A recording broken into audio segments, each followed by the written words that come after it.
Hi traders and welcome to the Technical Analysis Market Watch on the last day of March. Well, it's come around very quickly and we've had a pretty strong week this week and some of the majors are really starting to flex their muscle. So we'll jump straight into the charts and see if we can identify any trades for today or early into next week.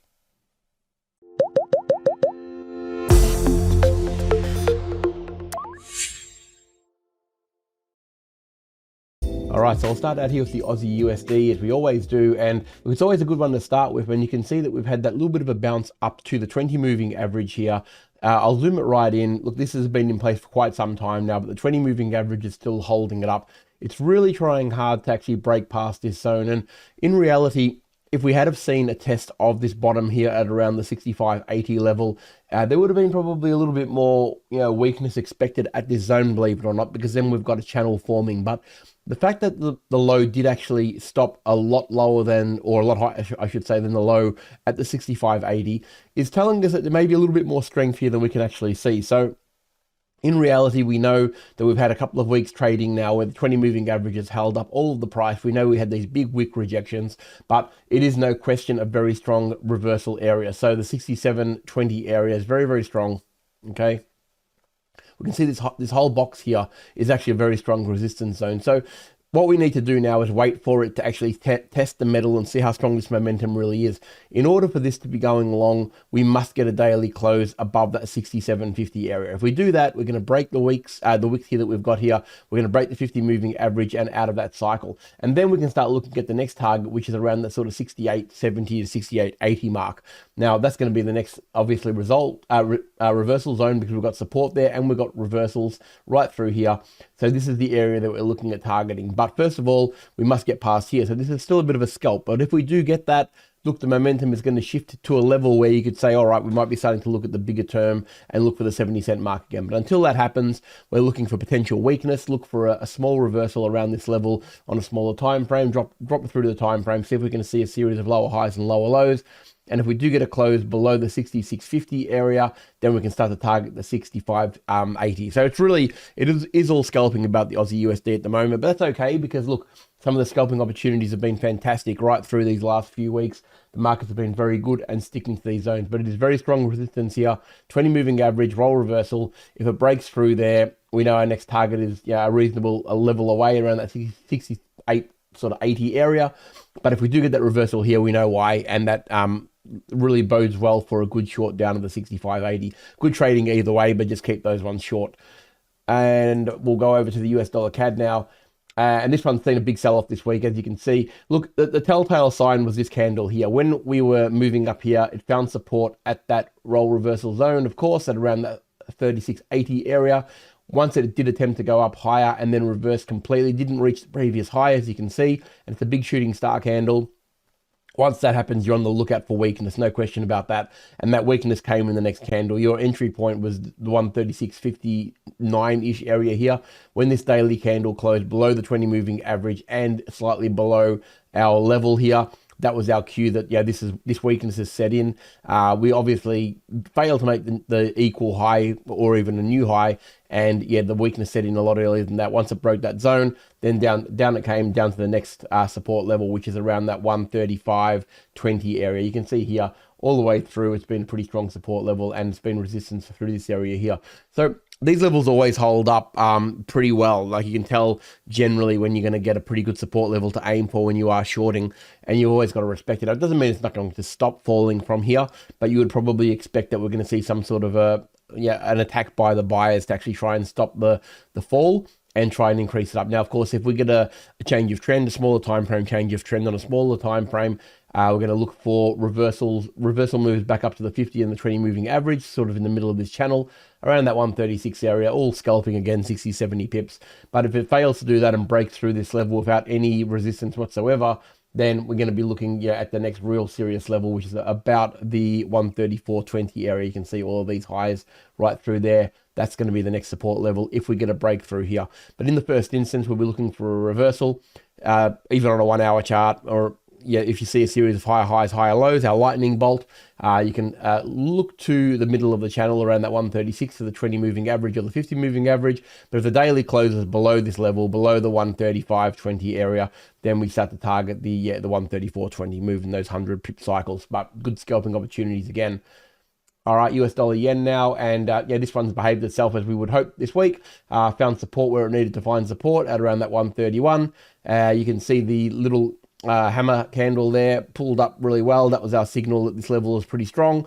Okay, when you see a hammer candle like that at a very strong level of support, generally speaking, you're going to get a move up. So that was pretty good trading. Once you got that candle there, if you needed more confirmation, that was the one. As you're taking profit at the 132.80 is the exact place you would have taken profit. Because one, you got a 20 moving average there, but you've also got a whole heap of bodies closing at that level. You can see right through here, we've got all of these candles closing. So it's obviously a very important area. And yeah, you know what I think about the 80 zones, the 132.80, the 132.20, those 20 and 80 levels are very, very strong, nearly stronger than double zeros most of the time. So always keep that in mind because it's a very, very good point to aim for. But there it is there. It's already hit it. So you should have been able to get in around this level here. If you follow us enough, you know we talk about this all the time. So hopefully you were able to get hold of that. This is the level where it's going to be a lot of trouble for it to move forward. You got a 20, 50 and 200 moving average all within the space of 100 pips. So that does spell a little bit of trouble for it, but it doesn't mean it's going to stop. But yeah, it's likely that we're going to see a bit of a reversal at this point. So if you were long for the longer term, you might have to stick out a bit of a pullback. But if you see a bit of a reversal here and you see a small series of lower highs and lower lows on a smaller time frame, it might give you an opportunity to get back down to that 130.80 area, which was the previous support. But it's really a wait and see on this one because the move has happened this week, and yeah, obviously the take profit has been hit. So if it does indeed break the 20 moving averages and it closes above 134, we'll be having a very different conversation next week. But it's got a little bit of work to do before it does that, and we'll let the market prove itself before that happens. Okay, over to the dollar index. It's been a bit of a mixed bag this week for this one. It's really, look, it tried to reach the 20 moving averages and failed to do so, and it sort of found itself exactly where it was last week. So no real information here. But if you zoom in, I mean, anyone who's done our course, yeah, you would know that there would be head and shoulders here that has actually, completed really. Like you can see, you got the shoulder, the head, and the lower shoulder, which tells you all you need to know about the weakness of the market. Now, what I'm talking about is this one here. Okay, so you got your shoulder, your head, and your lower shoulder, which is a sloping inverse. It's not an inverse. It's sloping head and shoulders that has a weakness in the right shoulder. So when you get that, the right shoulder means that being weaker shows you that the market power was actually less than a normal standard head and shoulders. A standard head and shoulders would have equal shoulders, okay, or a less than standard head and shoulders that's got a bit more strength would have a higher right shoulder than the left shoulder, but this one's got a lower right shoulder, which tells you that it's weaker. The market failed to actually get to even the previous shoulder, and the 200 was one that pulled it up. Once it started trading down below the moving averages, which was obviously last week, you can see that this was a neckline, and once that neckline was broken, you can see that it basically continued on to around that support level that we expected it would probably get to. Now, it has gone up there and tested it again, but there's no reason to think that the strength is going to return anytime soon. It's got a lot of work to do, in fact, to actually get strong again. So you would think that the weakness will probably continue down to at least the 101 sort of 20 area to really finish off this support properly. But just be mindful, though, that it is a dollar index and it can change on a dime. The euro is the one we really want to be talking about, of course, because it's the one that benefits from that. Now, the euro has broken that key zone this week. It did last week as well, but now it's came back, tested the 20 moving average, absolute classic trading, as you know, hit the 20 moving average and then's gone up and busted it. Look, it needs to really close above here. It needs to close above the 109 sort of 30 area with a daily candle to really confirm the lightning bolt that we are always after. And then we're looking at the 110. It's pretty straightforward trading on the euro, really. It's been pretty good. It's been very good in terms of support holding where it needed to hold. And obviously forming the patterns that we need. The 20 moving average has been a blessing for it, but it's got a little bit of work to do now. Look, you could have traded off the 20 moving average, of course. That was a pretty reasonable trade, actually. But yeah, it needs to break the 109.20, and if it does that, we're going to break above that level there, and then we're looking at the 110 in the first instance, 110.20. But after that, yeah, we're not even going to look past that until we actually see that break. It's no point. If we get a reversal here and it starts to weaken at this level, then we start to target the 20 moving average again as the next support zone on the way down. But pretty good trading on the euro, and it is looking like it wants to bust out. It's not very far from doing it, but of course, yeah, we have to get that close up there first before we start to get excited about that one. And then we've got the S&P 500, of course. So here we go. So now this one, look, it's showing strength, no question about that. All of the support held up here. Look, indices are great from a technical standpoint. They hold up really, really well, and the technicals are generally really good. So hopefully you're able to take advantage of some of these moves off this base. You can see that we came down here. We're well and truly trading above the moving averages now, even though they are all basically running parallel with each other. We're well and truly trading above them, above that trend line, which has done its job. Now, really, the very first target's going to be the 40-80 area. I did a video on this earlier this week. But yeah, this is the level that we want to be targeting for the first move. After a break above that level, the 41.80 is the next level. Obviously, you can see very clearly why, right? Like, you've got the very strong resistance at that point. It's done it for several weeks at a time when it did get there.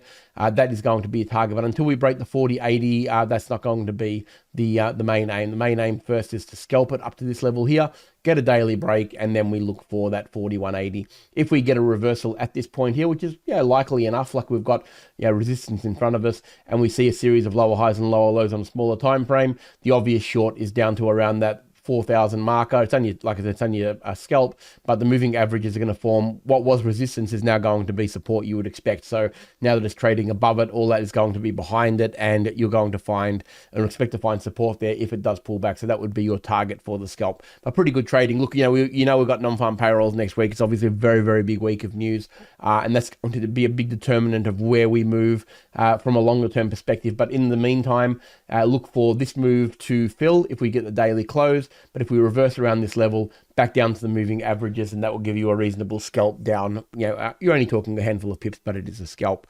So I hope everyone's had a great week's trading. I think we had some really good opportunities. Again, the levels are holding up. We've had good enough moves that you should have been able to get in and out with good risk-reward ratios. Hopefully you're able to take advantage of that. Have a fantastic weekend, and I look forward to seeing you all next week.